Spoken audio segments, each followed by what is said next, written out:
മെയിനായിട്ട് ഒരുപാട് വാക്കൻസിയോട് കൂടി എല്ലാവരും പ്രതീക്ഷിച്ചിരിക്കുന്ന ഒരു എക്സാം എന്ന് പറയുന്നത് IBPS PO and IBPS clerk, അതുപോലെ തന്നെ RRB. ഇത് കൂടാതെ ഒരു കാര്യം കൂടി നിങ്ങൾക്ക് ഉണ്ട്. ഇന്റർവ്യൂ ആൻഡ് SBA PO ആണെങ്കിൽ. Hi all, welcome to entry. ഞാൻ വിനിത. നമ്മളന്ന് നോക്കാൻ പോകുന്നത് 2024 നമ്മുടെ IBPS കാലണ്ടർ വന്ന കാര്യം അറിയാലോ. അപ്പോൾ IBPS RRB എക്സാമുകൾ 2024 എപ്പോഴൊക്കെയാണ് എന്നുള്ളത് IBPS ജാനുവരിയിൽ തന്നെ നമ്മൾ അറിയിച്ചിട്ടുണ്ടായിരുന്നു. എന്തിനു വേണ്ടിയിട്ടാണ് നേരത്തെ IBPS കാലണ്ടർ ഫിക്സ് ചെയ്യുന്നത്? ഒന്ന്, എക്സാം ടൈമിൽ ഉള്ള നമ്മൾ പ്ലാൻ ചെയ്യാൻ വേണ്ടിയിട്ട് ആൻഡ് നമ്മുടെ പ്രിപ്പറേഷന് വേണ്ടിയിട്ട്. ഇത് രണ്ട് കാര്യങ്ങളാണ് മെയിനായിട്ട് വരുന്നത് അല്ലേ. സോ 2024 നമുക്ക് IBPS PO, IBPS clerk and RRB PO, RRB clerk എന്നിങ്ങനെ 4 എക്സാമുകളാണ് മെയിനായിട്ട് വരുന്നത്.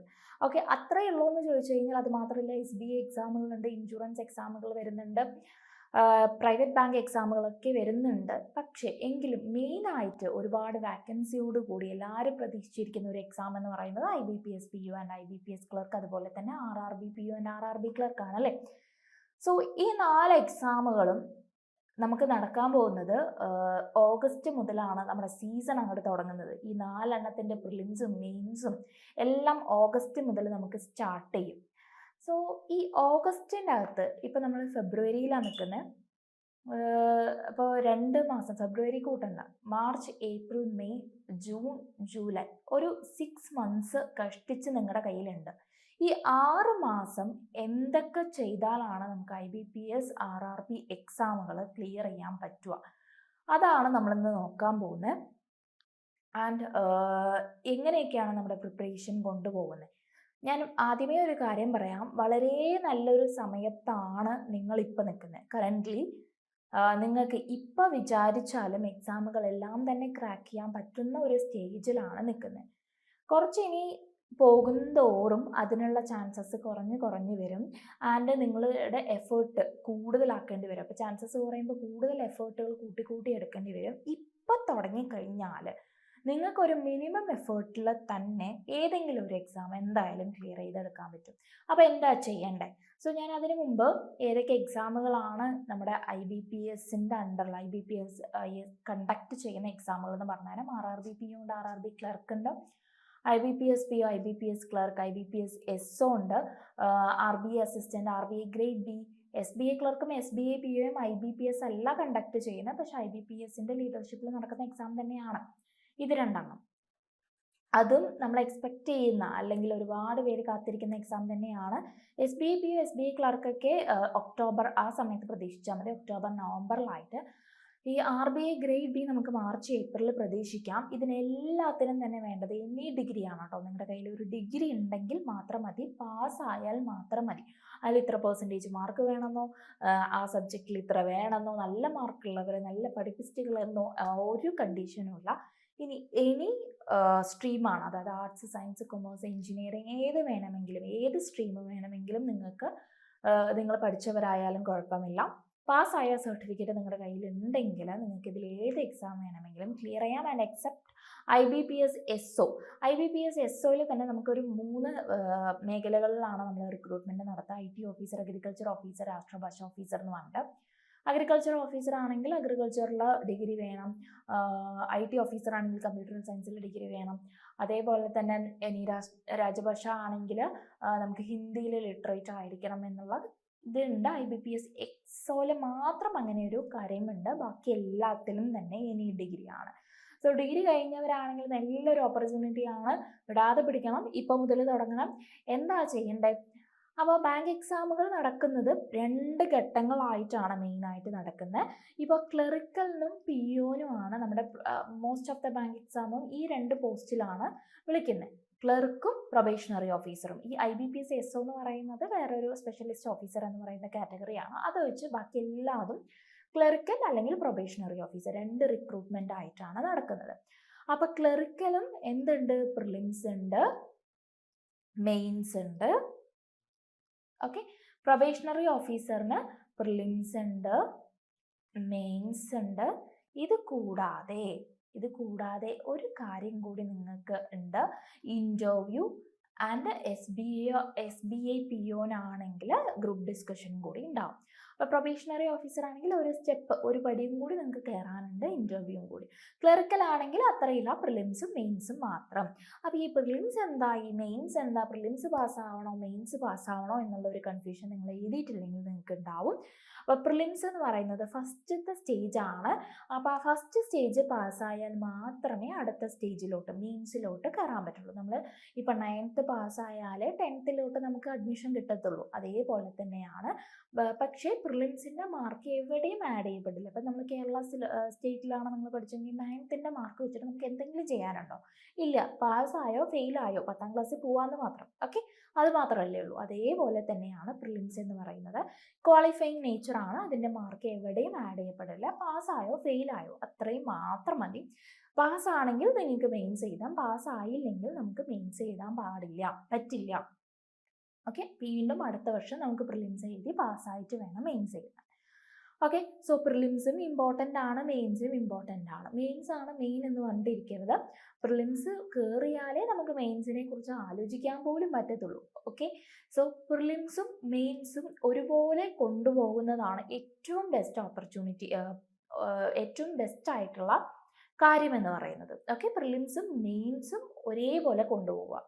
ആൻഡ് പ്രിലിംസിൻ്റെ ഓഗസ്റ്റിലാണ് നമ്മുടെ പ്രിലിംസ് സ്റ്റാർട്ട് ചെയ്യുന്നത്. സോ പ്രിലിംസ് ജൂലൈ മുതൽ പ്രിലിംസിന് കൂടുതൽ ഇമ്പോർട്ടൻസ് കൊടുത്ത് മെയിൻസിന് ഇപ്പം മുതൽ തന്നെ പ്രാക്ടീസ് ചെയ്യുക എന്നുള്ളതാണ് നിങ്ങൾ ചെയ്യേണ്ടത്. സോ ഞാൻ കാലണ്ടർ നിങ്ങൾക്ക് അറിയുമായിരിക്കും, നമ്മുടെ ചാനലിൽ ഡിസ്കസ് ചെയ്തതാണ്. ഒന്നുകൂടി നമുക്ക് സ്ക്രീനിൽ വിസിബിൾ ആണ്, ഇത് നോക്കിക്കോളൂ. എന്തൊക്കെയാണ് പറയുന്നത്? ഓഫീസേഴ്സ് നമ്മുടെ കാലണ്ടറാണത്. അതായത് RRB-PO, RRB clerk, IBPS clerk, IBPS-PO, IBPS-SO ഏതൊക്കെ ഡേറ്റുകളിൽ ഏതൊക്കെ മാസങ്ങളിലാണ് നടക്കുന്നത് നിങ്ങൾക്ക് നോക്കിയാൽ മനസ്സിലാവും. 8ാം മാസം, അതായത് ഓഗസ്റ്റിൽ മുതലാണ് നമ്മുടെ എക്സാമുകളെല്ലാം തന്നെ സ്റ്റാർട്ട് ചെയ്യുന്നത്. പ്രിലിംസ് 8ാം മാസം സ്റ്റാർട്ട് ചെയ്യും. മെയിൻസ് എക്സാം വരുന്നത് നവംബർ ഡിസംബറിലായിട്ടൊക്കെയാണ് നമ്മുടെ മെയിൻസ് എക്സാം വരുന്നത്. ഓക്കെ, സോ നമ്മൾ ചെയ്യേണ്ടത് പ്രിലിംസിൻ്റെ പാറ്റേൺ കാണിച്ചു തരാം ഞാൻ. ഇതാണ് നമ്മുടെ പ്രിലിംസ് എന്ന് പറയുന്നത്. അതായത് ഇംഗ്ലീഷും ക്വാണ്ടിറ്റേറ്റീവ് ആപ്റ്റിറ്റ്യൂഡും റീസണിങ് എബിലിറ്റി, ഇത് മൂന്നും ഉൾക്കൊണ്ട എക്സാമാണ് പ്രിലിംസ് എന്ന് പറയുന്നത്. പ്രിലിംസിന് നമുക്ക് നമ്മുടെ സെക്ഷണൽ കട്ട് ഓഫ് ഉണ്ട്, സെക്ഷണൽ ടൈമിംഗ് ഉണ്ട്. അതായത് 20 മിനിറ്റ് ആണ് ഓരോ സെക്ഷനും. ആ 20 മിനിറ്റിൽ മാത്രമേ നമുക്ക് ആ ഒരു പേപ്പർ, നമ്മുടെ ആ ഒരു ക്വസ്റ്റ്യൻസ്, ആ ഒരു ഇപ്പോൾ ഇംഗ്ലീഷ് ആണെങ്കിൽ ഇംഗ്ലീഷ് വിസിബിൾ ആവുള്ളൂ. 20 മിനിറ്റ് കഴിഞ്ഞാൽ ഓട്ടോമാറ്റിക്കലി നമ്മുടെ കമ്പ്യൂട്ടർ നെക്സ്റ്റ് സെക്ഷനിലോട്ട് പോകും. അപ്പോൾ 20 മിനിറ്റിനുള്ളിൽ നിങ്ങൾക്ക് എത്രത്തോളം ചെയ്യാൻ പറ്റുന്നോ അത്രയും നമുക്ക് മാർക്ക് കിട്ടത്തുള്ളൂ ഒരു സബ്ജക്റ്റ്. ഇനി ആ ഒരു സബ്ജക്റ്റിൽ നമ്മുടെ നേരത്തെ 10 മിനിറ്റിനുള്ളിൽ നമ്മൾ ഇംഗ്ലീഷൊക്കെ കംപ്ലീറ്റ് ചെയ്തു, നമുക്ക് അടുത്ത സെക്ഷനിലോട്ട് പോകാൻ പറ്റുമോ എന്ന് ചോദിച്ചു കഴിഞ്ഞാൽ പോകാൻ പറ്റത്തില്ല. ഈ 20 മിനിറ്റ് എന്ന് പറയുന്നത് ഒരു ടൈം ഫ്രെയിം ആണ്. അതിൻ്റെ അകത്ത് ആ ഒരു സെക്ഷൻ മാത്രമേ നമുക്ക് കാണാൻ പറ്റത്തുള്ളൂ. ഇനി സെക്ഷണൽ കട്ട് ഓഫ് ഉണ്ട്, ഓവറോൾ കട്ട് ഓഫ് ഉണ്ട്. എന്താണ് ഈ സെക്ഷണൽ കട്ട് ഓഫ്? അതായത് നമുക്ക് ഓവറോൾ ഒരു കട്ട് ഓഫ് 100ലാണ് പ്രിലിംസ് നടക്കുന്നത്. ഇപ്പോൾ 100ൽ 75 എന്നുള്ള മാർക്കാണെങ്കിൽ ഈ 75 മാർക്ക് നമുക്ക് കിട്ടിയാലേ നമ്മൾ പാസ്സാവത്തുള്ളൂ. ആൻഡ് വേറൊരു കാര്യം കൂടി പറയാനുള്ളത്, സെക്ഷണൽ ഓരോ സബ്ജക്റ്റിലും മാർക്ക് വേണം. എനിക്കിപ്പോൾ SSLCയിൽ 9 എണ്ണത്തിൽ A+ ആണ്. പക്ഷെ 10ാമത്തെ ഒരു സബ്ജക്റ്റിൽ ഞാൻ ഫെയിൽ ആയി കഴിഞ്ഞാൽ നിങ്ങൾ SSLC പാസ്സായി എന്ന് പറയാൻ പറ്റുമോ? ഇല്ല. അതേപോലെ തന്നെയാണ് എനിക്ക് കോൺസിലും റീസണിങ്ങിലൊക്കെ നല്ല മാർക്കുണ്ട്, പക്ഷേ ഇംഗ്ലീഷിൽ മാത്രം 0 ആണ്, അല്ലെങ്കിൽ 1 മാർക്ക് 2 മാർക്കൊക്കെ ഉള്ളൂ എന്നുണ്ടെങ്കിൽ നിങ്ങൾ പാസ്സാവില്ല. ഇംഗ്ലീഷിൽ ഒരു പർട്ടിക്കുലർ മാർക്കുണ്ട്.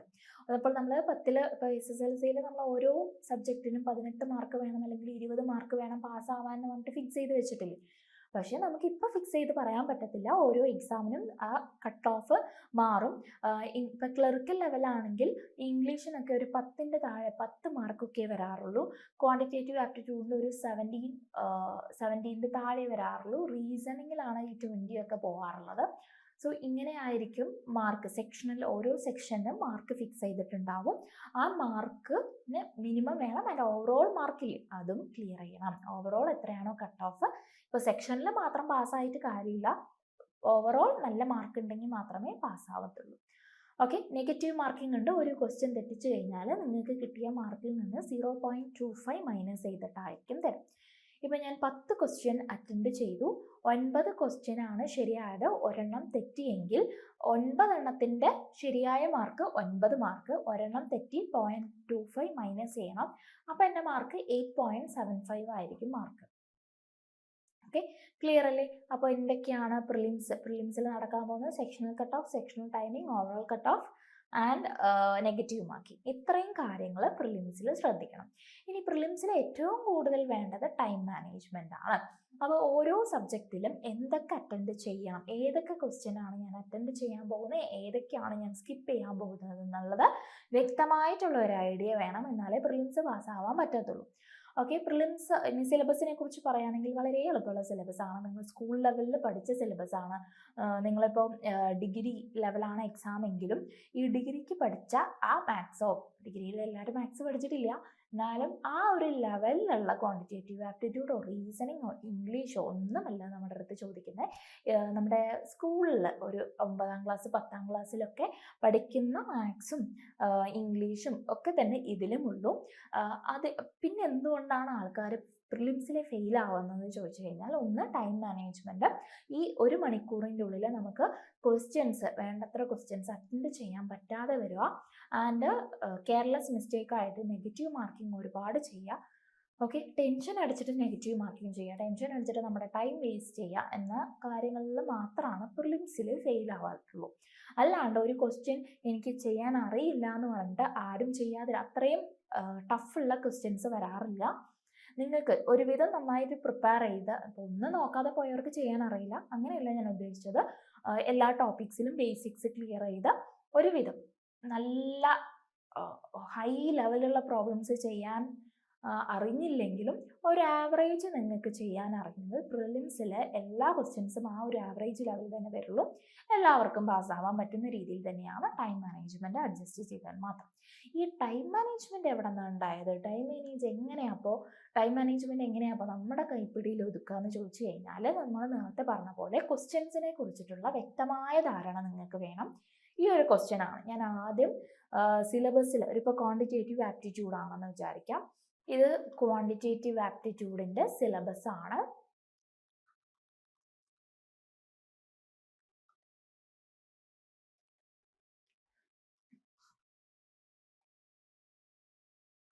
ഓക്കെ, ഇതിൽ പ്രിലിംസിൽ എപ്പോഴും ഒരേ പാറ്റേൺ ആണ്. ഇപ്പോൾ SBI ക്ലർക്ക് ആണെങ്കിൽ, ക്ലർക്കിൻ്റെ കാര്യം ഞാൻ ആദ്യം പറയാം കേട്ടോ. ക്ലർക്കും PO ഏകദേശം ഒന്ന് തന്നെ. ഓക്കെ, ക്ലർക്ക് ആണെങ്കിലും PO ആണെങ്കിലും SBIയും RRBയും IBPS ഇവരെല്ലാവരും ഫോളോ ചെയ്യുന്ന ഒരു പാറ്റേൺ ഉണ്ട്. Simplification 10 question, number series 5 question, quadratic 5 question, data interpretation 5 or 10 question, ബാക്കി അരിത്തമെറ്റിക്കിൽ നിന്ന് 10 ക്വസ്റ്റ്യൻ. ഓക്കെ, ഇനി ഡാറ്റ ഇൻ്റർപ്രിട്ടേഷൻ, ഇപ്പോൾ നമ്പർ സീരീസോ ക്വാഡ്രാറ്റിക് ഇക്വേഷനോ ഇതിലേതെങ്കിലും ഒന്നേ ചോദിക്കത്തുള്ളൂ. ഒന്നില്ലെങ്കിൽ 10 മാർക്ക് ഷുവറാണ് സിംപ്ലിഫിക്കേഷനിൽ നിന്ന്. ഇതിലേതെങ്കിലും ഒരു 5 mark. And data interpretation 10 mark, 2 സെറ്റിൻ്റെ 10 മാർക്ക്, 2 സെറ്റ് ഉണ്ടാവും, 5 മാർക്കിൻ്റെ ഓരോ സെറ്റ്, അങ്ങനെ 2 സെറ്റ് 10 മാർക്ക്. അരിത്തമെറ്റിക്കിൽ 10 മാർക്ക്. ഇനി നിങ്ങൾ ചെയ്യേണ്ടത് സിംപ്ലിഫിക്കേഷൻ ആണ് ആദ്യം ചെയ്യേണ്ടത്. അപ്പോൾ നമ്മുടെ സ്ക്രീനിൽ കാണുന്ന സമയത്ത് സിംപ്ലിഫിക്കേഷൻ അല്ല വരിക.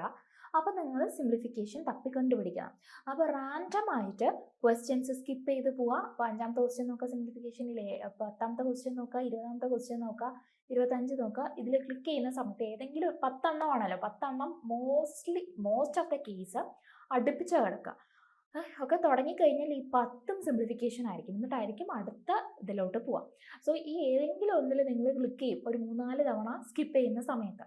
സോ അവിടെ നിന്ന് തുടങ്ങുക, മുന്നോട്ട് പോവുക, സിംപ്ലിഫിക്കേഷൻ കംപ്ലീറ്റ് ചെയ്യുക, ബാക്കിലോട്ട് വരിക. 10 എണ്ണം കഴിഞ്ഞിട്ടില്ലെങ്കിൽ ബാക്കിലും സിംപ്ലിഫിക്കേഷൻ കിടക്കുന്നുണ്ട്, സിംപ്ലിഫിക്കേഷൻ ചെയ്യാം.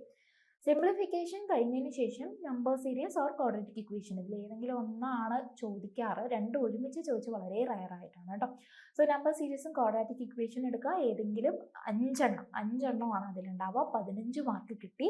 ഡാറ്റ ഇൻ്റർപ്രിട്ടേഷൻ എന്ന് പറയുന്നത് ടേബിൾ DI ഉണ്ട്, ലൈൻ ഗ്രാഫ് ഉണ്ട്, ബാർ ഡയഗ്രാം ഉണ്ട്, പൈ ചാർട്ട് ഉണ്ട്. ഈ 4 എണ്ണത്തിൽ ഏതെങ്കിലും കേസിലായിട്ട് ക്ലറിക്കൽ ലെവലിന് റയർ ആണ്, പക്ഷേ നമ്മുടെ PO ലെവലിനൊക്കെ കേസ്ലെറ്റ് ചോദിക്കാറുണ്ട്. ഈ 5 ടൈപ്പ് മാത്രം നോക്കിയാൽ മതി പ്രിലിംസിന്.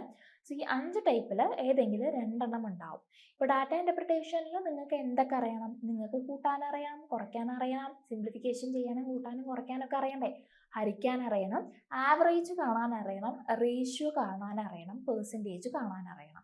സോ ഈ ഡാറ്റ ഇൻ്റർപ്രിട്ടേഷൻ നിങ്ങൾക്ക് ഈ ഒരു 10 മാർക്ക് കിട്ടണമെങ്കിൽ റേഷ്യോ പഠിക്കണം, പെർസെൻറ്റേജ് പഠിക്കണം, ആവറേജ് പഠിക്കണം. സോ ഈ പറഞ്ഞ ഇത്രയും കാര്യങ്ങൾ നിങ്ങൾ പഠിച്ചു കഴിഞ്ഞാൽ നിങ്ങൾക്ക് 25 മാർക്ക് ഷുവറായിട്ട് കിട്ടും, വ്യക്തമായിട്ട് പഠിച്ചു കഴിഞ്ഞാൽ. ഇനി റേഷ്യോ, പെർസെൻറ്റേജ്, ആവറേജ് ഇത് മൂന്നും വലിയ തറവായൊന്നും ആക്കേണ്ട ആവശ്യമില്ല. ഡാറ്റ ഇൻ്റർപ്രിട്ടേഷനിൽ ചോദിക്കാവുന്ന രീതിയിലുള്ള ക്വസ്റ്റ്യൻസ് നോക്കിയാൽ മതി. ആവറേജ് കാണാനുള്ളത് ഒരുപാട് ടൈപ്പ് ഓഫ് ആവറേജ് കാണാനുള്ള പ്രോബ്ലംസ് ഉണ്ട്. പക്ഷേ ഡാറ്റ ഇൻ്റർപ്രിട്ടേഷനിൽ ഒരു ആവറേജ് കാണാമെന്ന് പറഞ്ഞാൽ ടോട്ടൽ സം എടുക്കുക, ഡിവൈഡഡ് ബൈ നമ്പർ ചെയ്യുക, അത്രയേ ഉള്ളൂ. അത് മാത്രം പഠിച്ചാൽ മതി. പെർസെൻറ്റേജിൽ വരുന്നത് how much percentage is increased by A, B is how much percentage increased or decreased പറയുന്ന 2 ടൈപ്പ് ക്വസ്റ്റ്യൻ ആണ് പെർസെൻറ്റേജിൽ ചോദിക്കുക. റേഷ്യോ, പെർസെൻറ്റേജ് ഡാറ്റ ഇൻ്റർപ്രിട്ടേഷനിൽ കേട്ടോ. റേഷ്യോ കണ്ടുപിടിക്കാൻ 2 ക്വാണ്ടിറ്റിയുടെ റേഷ്യോ എങ്ങനെ കണ്ടുപിടിക്കാം. അപ്പോൾ ഇത് 3 വ്യക്തമായിട്ട് പഠിക്കേണ്ട ആവശ്യമില്ല. ഈ 25 മാർക്സ് കിട്ടാൻ വേണ്ടിയിട്ട് ഒരു ഐഡിയ മാത്രം മതി. സോ ഇത്രയും കാര്യങ്ങൾ പഠിക്കാൻ വേണ്ടിയിട്ട് നിങ്ങളുടെ കയ്യിൽ ഒരു 10 ഡേയ്സ് ധാരാളമാണ്. 10 ഡേയ്സിൽ 25 മാർക്ക് നിങ്ങൾക്ക് ബേസ് അറിഞ്ഞു 25 മാർക്ക് കിട്ടാനുള്ള അറിവ് നേടിക്കഴിഞ്ഞു. ഇനി നിങ്ങൾ ചെയ്യേണ്ടത് ഡെയിലി സിംപ്ലിഫിക്കേഷൻ ചെയ്യണം, ഓർ അപ്രോക്സിമേഷൻ, 2 മിക്സഡ് ആയിട്ട് ചെയ്യുക. ഒരു ദിവസം സിംപ്ലിഫിക്കേഷൻ ചെയ്യണം, ഒരു ദിവസം അപ്രോക്സിമേഷൻ ചെയ്യുക. Daily number series, daily quadratic equation, ഇത് 3 ഡെയിലി ഒരു 20 വെച്ച് ചെയ്യാം. സോ ഇതിന് 3 കൂടി ഒരു 1 hour മതി. 20 simplification, 20 number series, 20 quadratic equation base അറിഞ്ഞു കഴിഞ്ഞിട്ട് ചെയ്യാൻ വേണ്ടിയിട്ട്. ഈ 1 hour എന്ന് പറയുന്നത് ഈ 20 ക്വസ്റ്റ്യൻ അപ്പോൾ 60 ക്വസ്റ്റ്യൻ ചെയ്യാനും, അതുകൂടാതെ അതിൽ എന്തെങ്കിലും തെറ്റുണ്ടോ, അല്ലെങ്കിൽ ഞാൻ എന്ത് തെറ്റാണ് പറ്റിയിട്ടുള്ളത്, എങ്ങനെയൊക്കെയാണ് ആ തെറ്റ് ശരിയാക്കേണ്ടത് എന്നുള്ള കാര്യം അനലൈസ് ചെയ്ത് കണ്ടുപിടിക്കാൻ കൂടിയിട്ട് 1 hour മതി. അപ്പോൾ ബാക്കിയുള്ളതൊന്നും പഠിക്കണ്ടേ? ബാക്കിയുള്ളത് പഠിക്കണം. ബാക്കി 10 മാർക്ക് എവിടെ കിടക്കുന്നത്? ഈ അരിത്തമെറ്റിക് എന്ന പോർഷനിലാണ്. നിങ്ങളൊന്ന് ആലോചിക്കുക. പലരും നമ്മുടെ അടുത്ത് ചോദിക്കുന്ന ക്വസ്റ്റ്യൻ, നമ്മൾ മാത്സിലൊന്നും വലിയ പിടുത്തമില്ല, മാത്സിലൊക്കെ ഒരു ആവറേജ് ഉള്ള ആൾക്കാരാണ് 90% ആൾക്കാരും. അപ്പോൾ മാത്സിൽ വലിയ അറിവുള്ളവർ വളരെ കുറവാണ്. അത് നമുക്ക് എന്താണെന്ന് അറിയത്തില്ല. നമ്മുടെ സ്കൂളിംഗ് മുതൽ തന്നെ നമുക്ക് കണ്ടുവരുന്നത് മാത്സിനോടുള്ള ഒരു പേടി. ആൻഡ് മാത്സ് മിക്കവാറും കുട്ടികൾക്ക് അതൊരു പ്രശ്നമാണ്. കണക്കിനെയാണ് മിക്കവാറും പേർക്ക്. അപ്പോൾ പഠിപ്പിസ്റ്റുകൾക്ക് മാത്രം പറഞ്ഞിട്ടുള്ള ഒരു എക്സാം അല്ല ബാങ്ക് എക്സാം. മാത്സിലല്ലെങ്കിൽ മാത്സിൽ ഭയങ്കര ബുദ്ധിയായിട്ടുള്ളവർക്ക് പറഞ്ഞിട്ടുള്ള ഒരു കാര്യമല്ല, പറഞ്ഞിട്ട് അതവർക്ക് മാത്രം വേണ്ടിയിട്ടുള്ള ഒരു കാര്യമല്ല. ഓക്കെ. സോ നിങ്ങൾ ചെയ്യേണ്ടത് ആദ്യത്തെ ഒരു 12 മിനിറ്റ്സോളം എത്ര മാത്സ് അറിയുന്ന കുട്ടിയും എത്ര അറിയാത്ത കുട്ടിയും ചെയ്യുന്നത് ഇത് തന്നെയാണ്. സിംപ്ലിഫിക്കേഷൻ ചെയ്യുന്നു, നമ്പർ സീരീസ് ചെയ്യുന്നു, ക്വാഡ്രാറ്റിക് ഇക്വേഷൻ ചെയ്യുന്നു, അത് കഴിഞ്ഞാൽ ഡാറ്റ ഇൻ്റർപ്രിട്ടേഷൻ ചെയ്യുന്നു. അപ്പോൾ ഇതിലെല്ലാം വേണ്ടത് കൂട്ടാനും കുറയ്ക്കാനും അറിയാൻ മാത്രമാണ്. അപ്പോൾ മാത്സിൽ പുലിയായാലും മാത്സിൽ നല്ല മാർക്കുള്ളവർ മാത്രമാണ് ഈ കൂട്ടാനും കുറയ്ക്കാനും ഒക്കെ പഠിച്ചത്. അല്ല, നമുക്ക് 2ാം ക്ലാസ്സിലും 3ാം ക്ലാസ്സിലും പഠിക്കുന്ന കുട്ടികൾക്ക് മുതൽ ആ ക്ലാസ് മുതൽ നമ്മൾ പഠിച്ച കാര്യങ്ങളാണ് ഈ കൂട്ടാനും കുറയ്ക്കാനും. അതിൽ നിങ്ങൾക്ക് മെച്ചപ്പെടുത്താൻ പറ്റുവാണെങ്കിൽ നിങ്ങൾക്ക് ഇത്രയും പ്രോബ്ലംസ്, ഇത്രയും മാർക്ക്, 25 മാർക്കും അത് മാത്രം അറിഞ്ഞാൽ മതി. വലിയ കാൽക്കുലേഷനോ വലിയ ബുദ്ധിപരമായിട്ടുള്ള ചിന്തകളോ ഒന്നും വേണ്ട. ഓക്കെ. ഇനി എവിടെയാണ് കുറച്ച് നമ്മളും ഈ മാത്സിൽ നല്ല മാർക്കുള്ളവരും, അതായത് നല്ല രീതിയിൽ ലോജിക്ക് യൂസ് ചെയ്യുന്നവരാണ്. അപ്പോൾ മാത്സ് നല്ല രീതിയിൽ വർക്കൗട്ട് ചെയ്യുന്നവർക്ക് കുറച്ച് ലോജിക്കൽ തിങ്കിങ് കൂടുതലായിരിക്കും. നിങ്ങൾ ശ്രദ്ധിച്ചു കഴിഞ്ഞാൽ മനസ്സിലാവും. സോ അവരും ഈ നമ്മൾ മാത്സിൽ നിങ്ങൾ ഭയങ്കര മോശമാണെന്ന് പറയുന്നവരും തമ്മിലുള്ള വ്യത്യാസം ഈ 10 മാർക്കിൽ നിങ്ങൾക്ക് പറ്റും. പക്ഷേ അവിടെയാണ് സെക്ഷണൽ ടൈമിൻ്റെ കാര്യം. ഈ 12 മിനിറ്റ് കഴിഞ്ഞു, ഇതൊക്കെ ചെയ്ത് കഴിഞ്ഞു, ബാക്കി 12 മിനിറ്റിൽ 25 ചെയ്യില്ല, ഒരു 15 മിനിറ്റ്സ് വെച്ചു, ബാക്കി ഒരു 5 മിനിറ്റ്സിൽ ഈ 10 മാർക്കിൽ നിങ്ങൾക്ക് ഈ കുറേ ടോപ്പിക്സ് ഉണ്ട് അല്ലേ? ഇതെല്ലാം തന്നെ അരിത്തമെറ്റിക് ക്വസ്റ്റ്യൻ ആയിട്ട് വരുന്നതാണ്. ഒരു നിങ്ങൾക്ക് കംഫർട്ട് ആയിട്ടുള്ള ഒരു 5 to 6 ടോപ്പിക്ക് പഠിക്കുക. അതിൽ 2-3 മാർക്സിന് നിങ്ങൾക്ക് ചോദിക്കും. ആ 2-3 മാർക്സേ ഈ 5 മിനിറ്റിൽ എത്ര നല്ല പെർഫോം ചെയ്യുന്ന ആൾക്കാർക്കും ചെയ്യാൻ പറ്റത്തുള്ളൂ. ഓക്കെ. സോ നിങ്ങൾ മാത്സിൽ ലെവൽ കൂട്ടാൻ ഇത്രയും ചെയ്താൽ മതി. ഈ ഒരു simplification, number series, quadratic equation അതിൽ 20 വെച്ചിട്ട് മിനിമം ഓരോ ദിവസം ചെയ്യണം. ഇപ്പം മുതൽ ഇന്ന് മുതൽ ചെയ്യണം. ആൻഡ് അത് കഴിഞ്ഞാൽ ബേസിക് ക്ലിയർ ചെയ്യേണ്ടത് ഇത്രയും ടോപ്പിക്കുകളുടെ ബേസിക്സ് ആയിട്ടുള്ള കാര്യങ്ങളെല്ലാം തന്നെ അറിയണം. ആൻഡ് നിങ്ങൾക്ക് പറ്റി ഈ എക്സാമിന് പോകുന്ന സമയത്ത് നിങ്ങൾക്ക് ഫേവർ ആയിട്ടുള്ള ടോപ്പിക് എന്ന് വേണം സെലക്ട് ചെയ്യാൻ അരിത്തമെറ്റിക്കിൽ. അല്ലാണ്ട് നിങ്ങൾക്ക് കുറച്ച് ബുദ്ധിമുട്ടുണ്ട്, അയ്യോ എനിക്കത് എപ്പോഴും തെറ്റിപ്പോവാറുണ്ട് അല്ലെങ്കിൽ എപ്പോഴും ചെയ്യാൻ സമയമെടുക്കും എന്ന് പറയുന്ന ടോപ്പിക്ക് അരിത്തമെറ്റിക്കിൽ നിന്ന് ചൂസ് ചെയ്യരുത്. ലാസ്റ്റാണ് അരിത്തമെറ്റിക് ചെയ്യേണ്ടത്. സോ ലാസ്റ്റ് മിനിറ്റിൽ നിങ്ങൾ അങ്ങനെ ഒരു ടെൻഷൻ നിങ്ങൾ തലയിലേറ്റി വെക്കരുത്. സോ ക്വാണ്ടിറ്റേറ്റീവ് ആപ്റ്റിറ്റ്യൂഡിൽ ഇത്രമാത്രം ചെയ്താൽ മതി, വേറെ ഒന്നും ചെയ്യാനില്ല. ബേസിക്സ് ക്ലിയർ ചെയ്യുക, sectional wise simplification, number series, quadratic equation, data interpretation ചെയ്ത് നോക്കണം. ആൻഡ് മോക്ക് എടുത്ത് തുടങ്ങുക. ഈ സെക്ഷൻ വൈസ് ചെയ്ത് കഴിഞ്ഞിട്ട് നിങ്ങൾ മോക്ക് എടുക്കണം. ഡെയിലി ഓരോ മോക്ക്, ആദ്യം തന്നെ മോക്കിൽ ചാടരുത്. ആദ്യത്തെ 1 മന്ത് എന്ന് പറയുന്നത് നിങ്ങൾക്ക് ബേസിക് ക്ലിയർ ചെയ്യാനും സെക്ഷണൽ ക്വിസ് ചെയ്യാനുമാണ്. ഒരു മാസത്തിന് ശേഷം നിങ്ങൾ ഡെയിലി പ്രിലിംസിൻ്റെ മോക്സ് ചെയ്യണം. മെയിൻസിൻ്റെ മോക്ക് ചെയ്യേണ്ടതെന്ന് ചോദിച്ചു കഴിഞ്ഞാൽ മെയിൻസിൻ്റെ ഇപ്പം വേണ്ട. ഇപ്പം നമ്മൾ ഒക്ടോബർ നവംബറിലാണ് മെയിൻസ് സ്റ്റാർട്ട് ചെയ്തത്. ഓഗസ്റ്റ് മുതൽ മെയിൻസിനുള്ള മോക്ക് എടുത്താൽ മതി. ഇപ്പം നിങ്ങൾ ചെയ്യേണ്ടത് ഇതിൻ്റെ എല്ലാം തന്നെ പ്രിലിംസിന് ഫോക്കസ് ചെയ്യാം. ആൻഡ് മെയിൻസിന് വേണ്ടിയിട്ട് നമുക്ക് ഒരേ ഒരു കാര്യം നമ്മൾ ചെയ്യണം, കറണ്ട് അഫെയർസ് പഠിക്കണം. അത് ജൂൺ മുതലുള്ള കറണ്ട് അഫെയർസ്, അതായത് ജൂണല്ല മെയ് മുതലുള്ള കറണ്ട് അഫെയർസ് പഠിച്ചു കഴിഞ്ഞാൽ നമുക്ക് IBPS PO, IBPS ക്ലർക്ക് അതിനൊക്കെ ഇതായിരിക്കും. സോ മെയ് ആയിട്ടില്ല, അപ്പോൾ നമുക്ക് കറണ്ട് അഫെയർസ് പഠിക്കേണ്ട ആവശ്യമില്ല. അതിന് പകരം സ്റ്റാറ്റിക് GKയും ബാങ്കിങ് അവയർനെസ്സും ഇപ്പം തന്നെ പഠിച്ചു പോവാം. അപ്പോൾ നിങ്ങൾ എന്തൊക്കെയാണ് ചെയ്യേണ്ടത്? എല്ലാത്തിൻ്റെയും ബേസിക് ക്ലിയർ ചെയ്യണം. സെക്ഷണൽ വൈസ് ക്വിസ് എടുക്കണം. അതായത് ഓരോ ടോപ്പിക്കിലും സിംപ്ലിഫിക്കേഷനിൽ 20 ക്വസ്റ്റ്യൻസ്, നമ്പർ സീരീസിൽ ക്വാഡ്രാറ്റിക്കിൽ 20 ക്വസ്റ്റ്യൻ. അതുകൂടാതെ നിങ്ങൾ ഓരോ അരിത്തമെറ്റിക് ടോപ്പിക്ക് ഓരോ ദിവസം പഠിക്കും. ഇപ്പം ഞാൻ ആദ്യം പഠിക്കുന്നത് പ്രോഫിറ്റ് ആൻഡ് ലോസ് ആണെന്ന് വിചാരിക്കാം. അപ്പോൾ ഇതെല്ലാം ചെയ്ത് കഴിഞ്ഞ് സിംപ്ലിഫിക്കേഷൻ ചെയ്ത്, നമ്പർ സീരീസ് ചെയ്ത്, ക്വാഡ്രാറ്റിക് ഇക്വേഷൻ ചെയ്ത്, പ്രോഫിറ്റ് ലോസിൻ്റെ ബേസിക്സും പഠിച്ചതിന് ശേഷം പ്രോഫിറ്റ് ലോസിൻ്റെ കുറച്ച് ഒരു 10 ക്വസ്റ്റ്യനോ 5 ക്വസ്റ്റ്യനോ പഠിച്ചതിന് ശേഷം കറണ്ട് അഫെയർസ് ഇപ്പം നോക്കണ്ട, സ്റ്റാറ്റിക് GKയും ബാങ്ക് അഫെയർസിലും കുറച്ച് കാര്യങ്ങൾ നോക്കാം. അതോടെ നിർത്താം. ആദ്യത്തെ ഒരു മാസം ഇത് മതി. ക്വാണ്ടിറ്റേറ്റീവ് ആപ്റ്റിറ്റ്യൂഡ് മാത്രമല്ല, ഇനി റീസണിങ് വരുന്നുണ്ട്. അപ്പോൾ ഇത്രയും ചെയ്യണമെന്ന് ചോദിച്ചു കഴിഞ്ഞാൽ ഒരു 3 to 4 hours നിങ്ങൾ ഒരു ദിവസം മെനക്കെടണം. എന്നാൽ മാത്രമേ നടക്കത്തുള്ളൂ പരിപാടി. അത് രാവിലെയോ ഈവനിങ്ങോ സ്പ്ലിറ്റ് ചെയ്തോ എന്ത് വേണമെങ്കിലും ചെയ്യാം. 4 hours നിങ്ങൾ ഇതിനു വേണ്ടി ഇരിക്കണം, എന്നാലേ നടക്കത്തുള്ളൂ. ആൻഡ് റീസണിങ്ങിനെ കുറിച്ച് പറഞ്ഞാൽ, റീസണിങ് എന്ന് പറയുന്നത് എല്ലാവർക്കും ഈസി ആയിട്ടുള്ള, മെജോറിറ്റി ഓഫ് 99% പേർക്കും ഈസി ആയിട്ടുള്ള ഒരു സബ്ജക്റ്റാണ് റീസണിങ് എന്ന് പറയുന്നത്.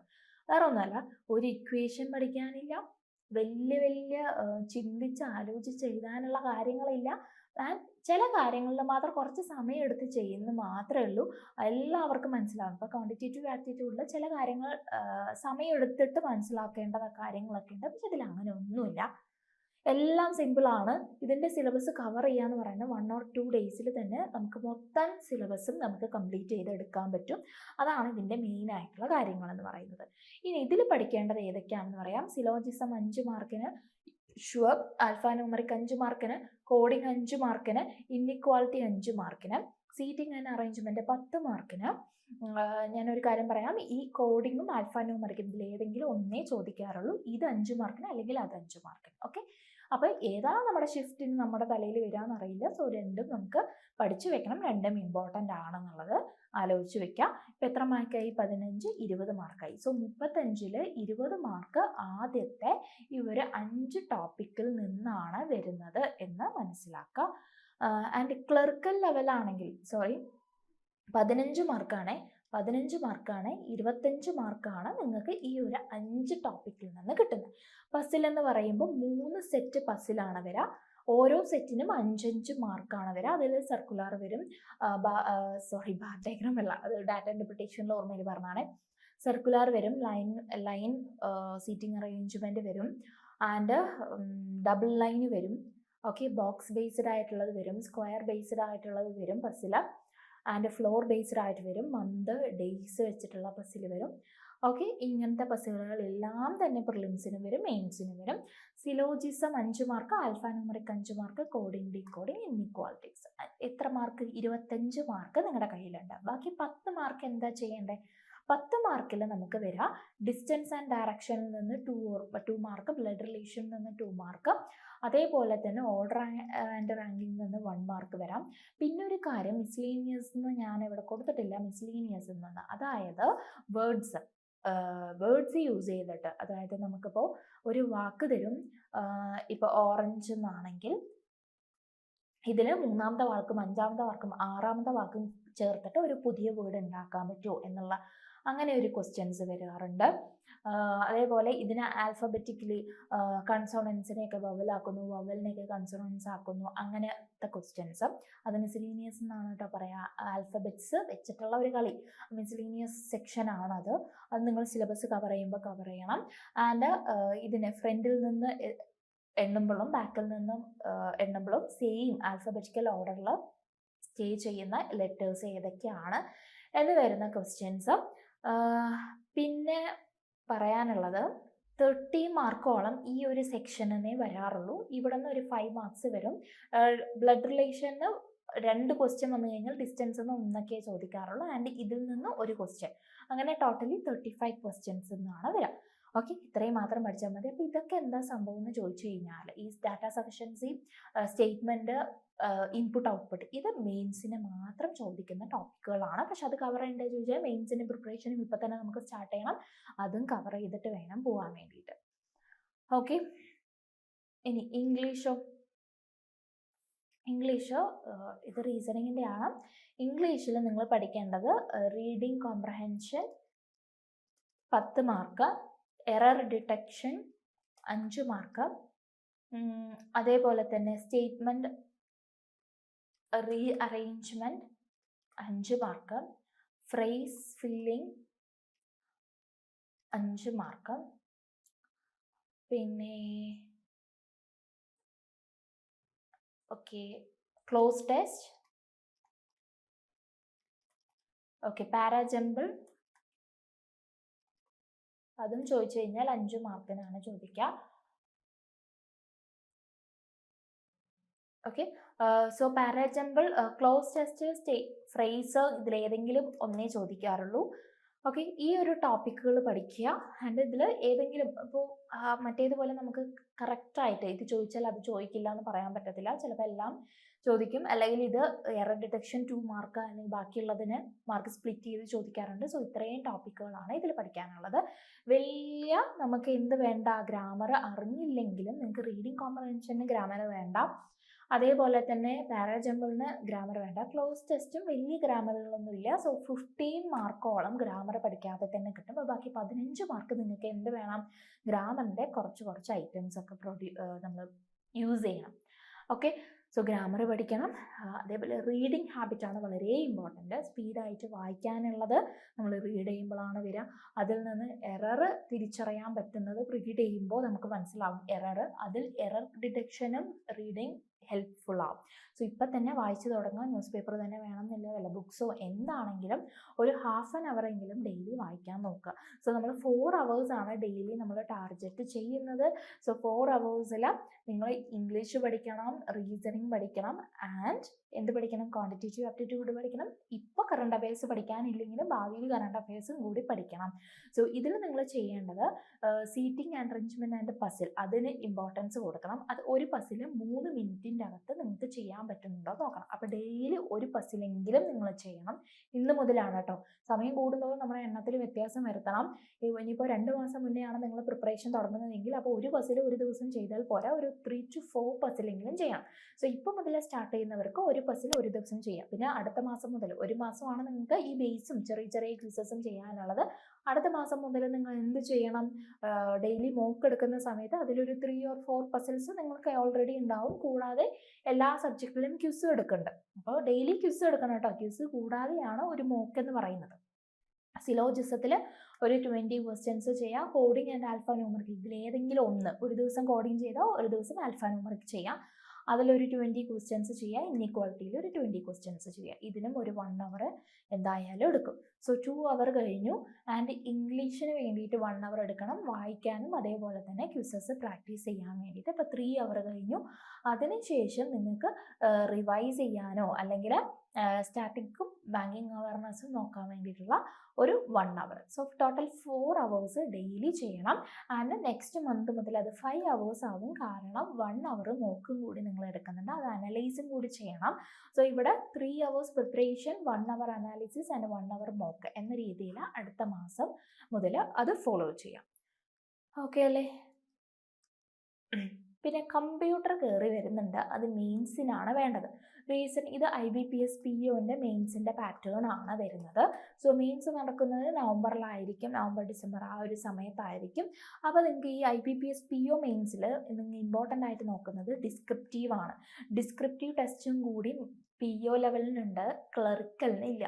സോ ഡിസ്ക്രിപ്റ്റീവിന് വേണ്ടത് നിങ്ങൾക്ക് നല്ലൊരു ലാംഗ്വേജ് ബിൽഡ് ചെയ്തെടുക്കണം, അതിന് വായിക്കണം, എഴുതണം. ഏതെങ്കിലും ഒരു കറണ്ട്, ഇപ്പോൾ നിങ്ങൾ പേപ്പറിൽ വായിക്കുന്ന എഡിറ്റോറിയൽ സെക്ഷനിൽ വരുന്നത്, ഇപ്പോൾ ബഡ്ജറ്റൊക്കെ ഇറങ്ങിയിട്ടുണ്ട്. സോ ബഡ്ജറ്റിൽ നിങ്ങൾ എന്തൊക്കെയാണ് അറിയേണ്ടത്, അപ്പോൾ ബഡ്ജറ്റിനെ കുറിച്ചിട്ട് എന്തെങ്കിലും ചോദിക്കാം, എസ്സേ എഴുതാൻ വേണ്ടി ചോദിക്കാം. സോ അതിലുള്ള ഇമ്പോർട്ടൻറ്റ് പോയിന്റ്സ് നോക്കി വെക്കാം. സോ ഡിസ്ക്രിപ്റ്റീവിൽ എപ്പോഴും ചോദിക്കുന്നത് കറണ്ട് അഫയേഴ്സുമായിട്ട് റിലേറ്റ് ചെയ്ത്, ഇപ്പോൾ കറണ്ടായിട്ട് നമുക്ക് ചുറ്റും നടക്കുന്ന ഏതെങ്കിലും ഒരു ടോപ്പിക് ആയിരിക്കും, റിലവൻ്റ് ആയിട്ടുള്ള ടോപ്പിക് ആയിരിക്കും. സോ പഠിക്കാൻ സിമ്പിളാണ്. ഇപ്പം മുതൽ പേപ്പർ വായിച്ചു കഴിഞ്ഞാൽ നിങ്ങൾക്ക് മനസ്സിലാവും ഏതൊക്കെ റിലവൻ്റ് ആയിട്ടുള്ള ടോപ്പിക് എന്ന്. അതിനനുസരിച്ചിട്ട് എസ്സേ പ്രിപ്പയർ ചെയ്ത് വെക്കുക. അത് തന്നെ വേണമെന്നൊന്നുമില്ല, പക്ഷേ അതിനെക്കുറിച്ചിട്ട് പേപ്പർ വായിച്ചാൽ തന്നെ ഏത് ടോപ്പിക്, എല്ലാ ടോപ്പിക്കും അതിൽ തന്നെയാണ് വരുന്നത്. ഓക്കെ. ആൻഡ് ഇതിൽ ശ്രദ്ധിക്കേണ്ടത് കറണ്ട് അഫയേഴ്സ് ഉണ്ട്. കറണ്ട് അഫയേഴ്സ് ഞാൻ നേരത്തെ പറഞ്ഞല്ലോ, 6 months കറണ്ട് അഫയേഴ്സ് ആണ് നമ്മൾ നോക്കേണ്ടത്. മെയ് മുതൽ തന്നെ കറണ്ട് അഫയേഴ്സിൻ്റെ തുടങ്ങണം. ഡെയിലി കറണ്ട് അഫയേഴ്സ് നോക്കണം. കറണ്ട് അഫയേഴ്സ് വായിച്ചാൽ മാത്രം പോരാ, അന്നത്തെ ക്വിസ്, ആ കറണ്ട് അഫയേഴ്സുമായിട്ട് റിലേറ്റ് ചെയ്ത് ഒരു 10 to 15 ക്വസ്റ്റ്യൻസിൻ്റെ ഒരു ക്വിസ് നിങ്ങൾ ചെയ്യണം. ആൻഡ് അത് റിവൈസ് ചെയ്യണം. നോട്ട് ചെയ്യുന്നത് നിർബന്ധമില്ല, അത് നിങ്ങളുടെ ഇഷ്ടമാണ്. നോട്ട് ചെയ്ത് കഴിഞ്ഞാൽ കുറച്ച് പേർക്ക് റിവൈസ് ചെയ്യാൻ എളുപ്പമായിരിക്കും ഫീൽ ചെയ്യുന്നവരുണ്ട്. സോ അവർക്ക് നോട്ട് ചെയ്ത് വെക്കാം. അല്ലെങ്കിൽ നിങ്ങൾ പ്രിൻ്റ് ഔട്ട് എടുത്ത് വെക്കുക, PDF-കൾ. ആ പ്രിൻ്റ് ഔട്ട് നോക്കിയിട്ട് റിവൈസ് ചെയ്താലും മതി, പ്രശ്നമല്ല. ആൻഡ് ഇമ്പോർട്ടൻ്റ് ആയിട്ടുള്ള നിങ്ങൾക്ക് ആ PDF-ൽ ഇല്ലാതെ എന്തെങ്കിലും പോയിന്റ് നോട്ട് ചെയ്ത് വെക്കണമെങ്കിൽ അതിൽ തന്നെ ചെറുതായി എഴുതി വെച്ചിട്ട് റിവൈസ് ചെയ്യുന്ന സമയത്ത് അതും കൂടി ഒപ്പം വായിച്ചു പോയാൽ മതി. ഓക്കെ അല്ലേ? റീസണിങ് ആൻഡ് കമ്പ്യൂട്ടർ ആപ്റ്റിറ്റ്യൂഡ് എന്ന് കണ്ടോ? അതിൽ പറയുന്നത് എന്താണെന്നറിയോ, റീസണിങ് ആൻഡ് കമ്പ്യൂട്ടർ ആപ്റ്റിറ്റ്യൂഡ് എന്ന് പറഞ്ഞാലും 1 or 2 ക്വസ്റ്റ്യൻസ് ഒക്കെ വന്ന് കണ്ടിട്ടുള്ളൂ. ഒരു 5 to 6 years വരെ അങ്ങനെ ഒരു പാറ്റേൺ ആണ് ഫോളോ ചെയ്യുന്നത്. പക്ഷെ RB അസിസ്റ്റൻറ്റിനൊക്കെ, RB അസിസ്റ്റൻറ്റ്, RB ഗ്രേഡ് ബിക്കൊക്കെ കമ്പ്യൂട്ടർ എന്ന് പറയുന്ന ഒരു സബ്ജക്റ്റ് തന്നെയുണ്ട്. ഒരു 20 മാർക്സിൻ്റെ ഒരു പേപ്പർ തന്നെ അതിൻ്റെ മെയിൻസിലുണ്ട്. സോ അപ്പോൾ നിങ്ങൾക്ക് എന്താണ്, കമ്പ്യൂട്ടർ എന്തായാലും നല്ലൊരു ഇതാണ് സ്കോർ ചെയ്യാൻ വേണ്ടിയിട്ട്. സോ അതിൽ നിങ്ങൾ ചെയ്യേണ്ടത് കമ്പ്യൂട്ടറിലെ കുറച്ച് ടോപ്പിക്സ് നിങ്ങൾ അറിഞ്ഞിരിക്കണം. ഇത്രയും ആയിക്കഴിഞ്ഞാൽ കമ്പ്യൂട്ടറിൻ്റെ ഏകദേശം പരിപാടി കഴിഞ്ഞു. 99% നിങ്ങൾ പ്രിപ്പയർ ചെയ്ത് കഴിഞ്ഞു. നിങ്ങളിത് നോക്കി പേടിക്കേണ്ട, ഇത്രയും ടോപ്പിക്സ് ഇല്ലേ എന്ന് പറഞ്ഞിട്ട് പേടിക്കേണ്ട. Majority of the question, majority of the topic നമുക്ക് അറിയണതാണ്. എന്താണ് ഇൻപുട്ട് ഡിവൈസ്, എന്താ ഔട്ട്പുട്ട് ഡിവൈസ്. നമുക്ക് ഈ കാലത്ത് ആൾക്കാർക്ക് ഇതൊന്നും ഇങ്ങനെ എണ്ണിപ്പറുക്കി പഠിക്കേണ്ട ഒരു ആവശ്യമൊന്നുമില്ല. നമുക്ക് ഓവറോൾ എല്ലാത്തിനെ കുറിച്ചിട്ടും ഐഡിയ ഉണ്ട്. കുറച്ച് ഡീപ്പായിട്ടുള്ളത് ചില പോയിന്റ്സ് മാത്രം നോട്ട് ചെയ്ത് പഠിച്ചാൽ മതി. കമ്പ്യൂട്ടർ ഇൻ ഡെപ്ത് ആയിട്ട് പോയി പഠിക്കേണ്ട ഒരു ആവശ്യമില്ല. ഇത്രയും ടോപ്പിക്കുകളാണ് ഇതിലുള്ളത്. ഇതിൽ പറയാൻ ഉദ്ദേശിച്ചത്. ആൻഡ് പ്രിപ്പറേഷൻ ഇപ്പം തന്നെ സ്റ്റാർട്ട് ചെയ്യുക എന്നുള്ളതാണ് നമുക്കിപ്പോൾ ചെയ്യാൻ പറ്റുന്നത്. ഇപ്പം തന്നെ സ്റ്റാർട്ട് ചെയ്യുക, എന്നാൽ മാത്രമേ നമുക്ക് ഇത് നമ്മുടെ ഓഗസ്റ്റ് ആകുമ്പോഴേക്കും നിങ്ങൾ അതിലൊരു നല്ലൊരു ട്രാക്കിൽ എത്തിയിട്ടുണ്ടാവും. എല്ലാവർക്കും പ്രിലിംസ് കിട്ടും ഇപ്പം തന്നെ സ്റ്റാർട്ട് ചെയ്ത് കഴിഞ്ഞാൽ. ഇനി നിങ്ങൾ വൈകുന്തോറും ഈ 3 to 4 hours പഠിച്ചാൽ പോരാ. അപ്പം നിങ്ങൾ 5 to 6ഉം 6 to 7 hours ഒക്കെ ഒരു ദിവസം സ്പെൻഡ് ചെയ്യേണ്ടി വരും. അത് ഇതിപ്പോൾ വർക്ക് ചെയ്തിട്ട് തന്നെ പഠിക്കുന്ന ആൾക്കാർക്കാണെങ്കിലും അല്ലെങ്കിൽ വേറെ ഏതെങ്കിലും കോഴ്സ് ചെയ്തിട്ട് ഇതിൽ പഠിക്കുന്ന ആൾക്കാരായിരിക്കാം. സോ അവർക്കൊക്കെ നല്ല ബുദ്ധിമുട്ടാണല്ലോ ഒരു ദിവസം 5 hours ഒക്കെ അവരുടെ ഒരു ഷെഡ്യൂളിൽ നിന്ന് എടുക്കാന്ന് പറയുന്നത്. ഒരു 3 to 4 hours, ഇപ്പോൾ രാവിലെ 2 മണിക്കൂർ നമ്മളൊരു നേരത്തെ എണിക്കുന്നു, 2 മണിക്കൂർ നമ്മൾ ഇതിന് വേണ്ടി മാറ്റി വയ്ക്കാം. വൈകിട്ട് ഒരു 2 മണിക്കൂർ കുറച്ച് നമ്മുടെ സ്ലീപ്പിംഗ് ഷെഡ്യൂൾ ഒന്ന് അഡ്ജസ്റ്റ് ചെയ്ത് ഒരു 1 hour സ്ലീപ്പ് കുറച്ചാൽ തന്നെ നമുക്ക് ഒരു 4 hours നമ്മുടെ ഒരു ഡെയിലി ഉണ്ടാക്കാൻ പറ്റും. ഇത് മിസ്സാക്കണ്ട. ഞാൻ വീണ്ടും എടുത്ത് പറയുന്നത് എന്തുകൊണ്ടാണെന്ന് വെച്ച് കഴിഞ്ഞാൽ ലാസ്റ്റ് മിനിറ്റിൽ ഭയങ്കര ത്വരയായിരിക്കും. എന്തായാലും പഠിക്കണം, എന്തായാലും ജോലി കിട്ടണമെന്ന്. പക്ഷെ ആദ്യം മുതൽ ആർക്കും അങ്ങനെ തോന്നി കണ്ടിട്ടില്ല. അതുകൊണ്ടാണ് പറയുന്നത്, ലാസ്റ്റ് മിനിറ്റിൽ മടിയൻ മല ചുമക്കും എന്നുള്ള ഒരു കാര്യമാവും നിങ്ങൾ ചെയ്യണത്. ഇപ്പം തന്നെ ഭയങ്കര സ്ലോ ആയിട്ട് പഠിക്കുന്ന ആൾക്കാരാണെങ്കിൽ കൂടി ഇപ്പോൾ സുഖസുന്ദരമായിട്ട് പഠിച്ച് ക്ലിയർ ചെയ്യാൻ പറ്റും. ചാൻസ് മിസ്സാക്കണ്ട. ആൻഡ് എല്ലാവർക്കും ഓൾ ദി ബെസ്റ്റ്. 2024 നിങ്ങളുടെ ഒരു കരിയറിൽ വലിയൊരു മാറ്റം ഉണ്ടാവട്ടെ. എല്ലാവർക്കും ഈ ഒരു ബാങ്ക് ജോലി സ്വപ്നമായിട്ടുള്ളവർക്ക് എല്ലാവർക്കും കിട്ടട്ടെ. All the best. Thank you.